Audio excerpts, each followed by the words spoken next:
Gue jalan pelan ke depan pagar rumahnya, dan tiba-tiba pas gue nengok ke arah jendela,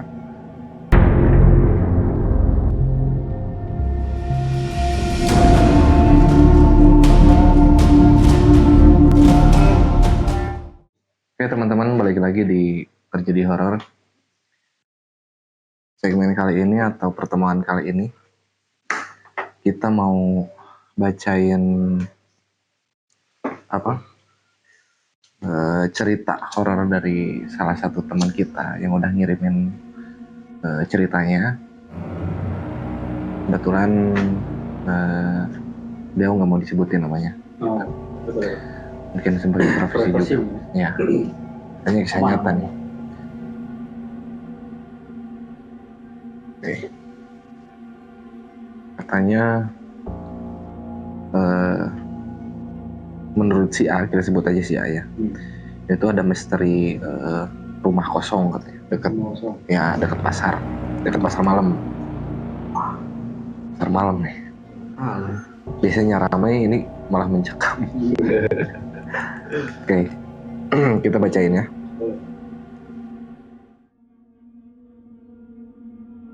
Dulu katanya setiap malam minggu aku selalu main ke pasar malam. Di pasar malam itu katanya ramai banget. Tapi ada satu rumah yang selalu gelap. Jadi di pasar malam itu dekat pasar malam itu ada satu rumah katanya. Nggak berpenghuni, gelap banget pokoknya. Sunyi, kosong katanya. Dan katanya juga menurut orang-orang rumah itu nggak bisa ditempatin. Dan katanya dia tuh hampir tahu alasannya kenapa gitu. Nah pas jadi ini kejadiannya tuh dia pas waktu kecil si A ini. Jadi waktu kecil aku sama teman-temanku suka banget main ke pasar malam. Tapi kami semua punya satu aturan yang nggak tertulis, atau jangan pernah dekat-dekat, yaitu ke rumah itu. Jadi mungkin sebelum dia main ada pepatah mungkin dari orang sekitar situ. Teman-teman sekampungnya lah mungkin ya udah tahu lah rumah itu gitu. Jadi ini flashback dikit ya, ini nyeritain dia pas waktu kecil. Jadi aturannya itu bukan karena ada anjing galak, tapi karena katanya ada sesuatu yang tinggal di sana, di rumah kosong itu.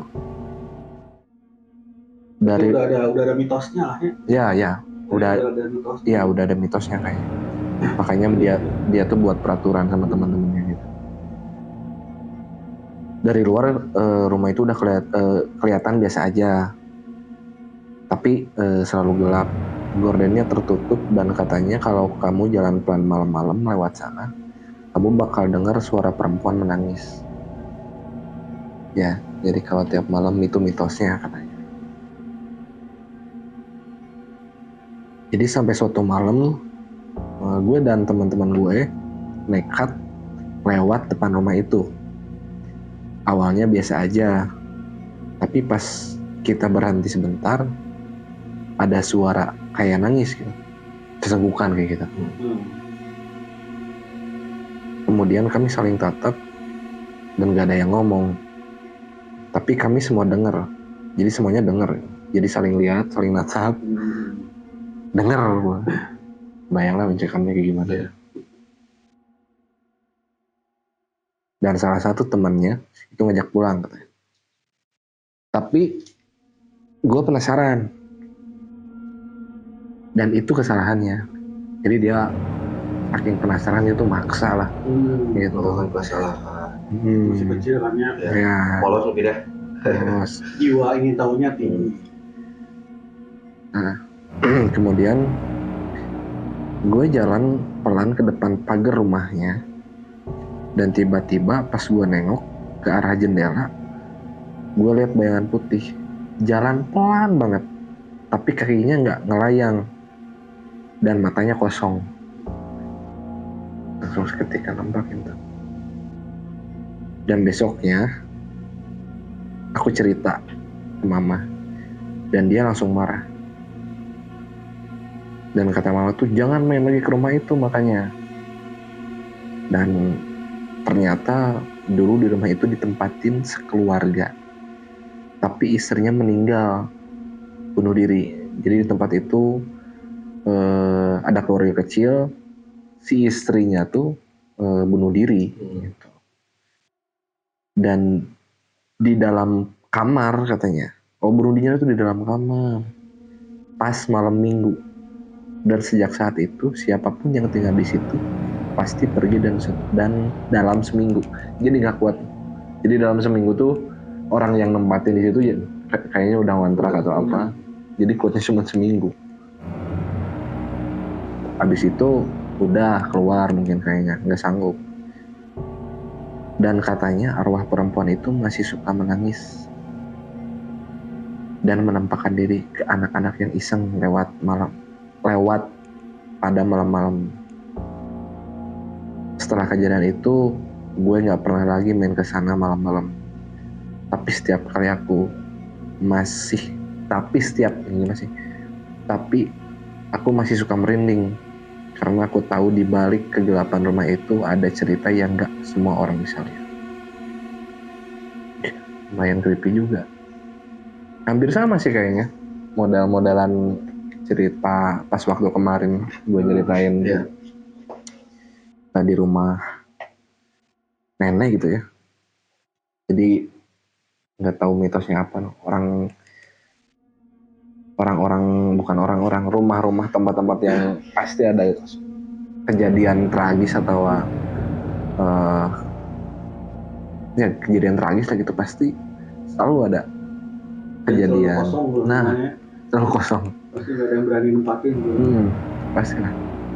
Kenapa? Ya mungkin Mbak Kuntinya pengen eksis kali ya. Itu salah satu cerita dari teman kita di terjadi horor. Masih ada beberapa lagi nih cerita-cerita horor yang teman-teman semua udah kirimin. Kemudian next ada apa lagi nih? Nih, ceritanya masih sama waktu pada kecil. Waktu pada masih anak-anak. Kayaknya waktu kecil tuh kayak punya memori yang dalam banget gitu, yang nggak bisa emang benar dilupain. Apalagi kejadian-kejadian mistis, tragedi atau horor kayak gitu. Itu maksud gue sih, emang susah lah, pasti bakal inget terus. Beberapa teman-teman juga ini ceritanya pas waktu masa kecil. Ini ada salah satu cerita dari teman kita, itu katanya penunggu pohon asem.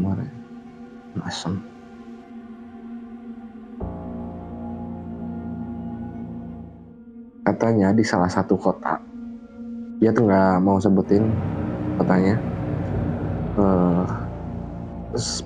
saking padatnya penduduk, padat banget lah katanya penduduknya di salah satu kota besar nih. Ada satu pohon, ini juga sebenarnya ada nama jalannya, cuman sama dia disamarin. Gak apa-apa lah ya, privasi juga. Ada salah satu pohon asem yang berdiri sendiri, jadi kayaknya di antara nggak tahu trotoar mungkin ya, ada pohon yang emang nggak tahu nggak ditebang atau gimana. Jadi cuman pohon itu aja yang tumbuh di situ. Dan katanya orang-orang bilang pohon itu berpenghuni. Gue nggak percaya, sampai suatu malam gue lihat sendiri, katanya ada sosok putih di atas dahannya. Itu baru halusinasi gue katanya. Jadi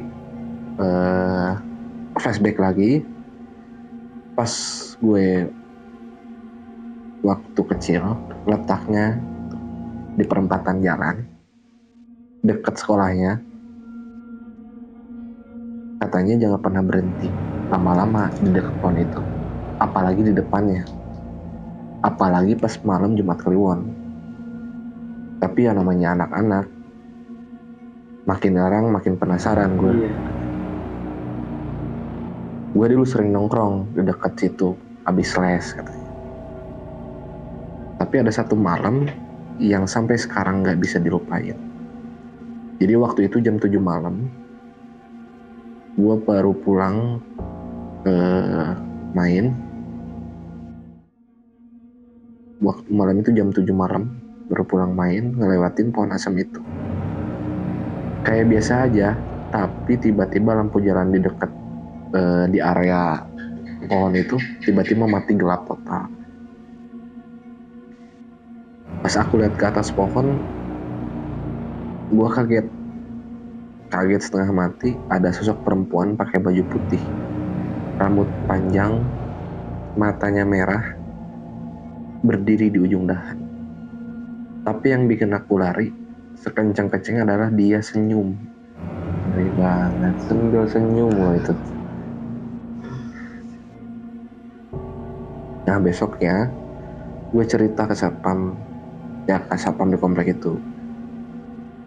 Dia langsung bilang, kamu beruntung ya, cuma lihat aja. Banyak orang-orang yang lewat ke situ dia malah kesurupan. Jadi banyak orang-orang yang mungkin nggak tahu nongkrong di situ, katanya kesurupan, kata si satpamnya. Jadi pas mungkin sejarahnya ya, ini puluhan tahun lalu ada ibu hamil yang meninggal dan dia gantung diri di situ, di pohon itu, karena ditinggal suaminya. Sejak itu pohon asam itu nggak pernah ditebang, karena setiap kali mau ditebang, alat itu pasti rusak. Dan katanya perempuan itu masih menunggu sampai sekarang. Lumayan ngeri. Tadi dari rumah sekarang ke pohon asam lagi. Tapi emang Yang suka jadi cerita horor emang dari rumah, pohon, iya, dari rumah pohon, jembatan. Tapi emang karena gue tuh penasaran, emang apa ya, bukan objek sih, si tempat tuh kayak memang nggak tahu sarangnya mungkin di situ ya, rumah kosong atau di pohon. Nggak tahu apakah ada sejarah jelasnya kayak gimana, ataupun penjelasan yang lebih detailnya mungkin ya, kenapa penunggu atau makhluk astral identiknya tuh selalu di tempat pohon itu. Mungkin diantaranya ada tragedi, tapi ada yang bisa menjelaskan lebih detail mungkin, atau mungkin bisa dicerna lah. Boleh teman-teman boleh di komen. Oke, itu dia mungkin cerita horor dari kita, terjadi horor Dari teman-teman. ya, dari teman-teman kita. Dari teman-teman kita yang udah ngirimin ceritanya lewat email kita. Thank you banget yang udah mau berbagi kisah kelam, kisah tragis mungkin, atau kisah horor juga. Urban legend juga boleh. Nah, boleh di-share lagi lah buat teman-teman yang punya cerita horor, urban legend juga boleh di-share juga. Itu aja mungkin segmen kita hari ini di Terjadi Horor.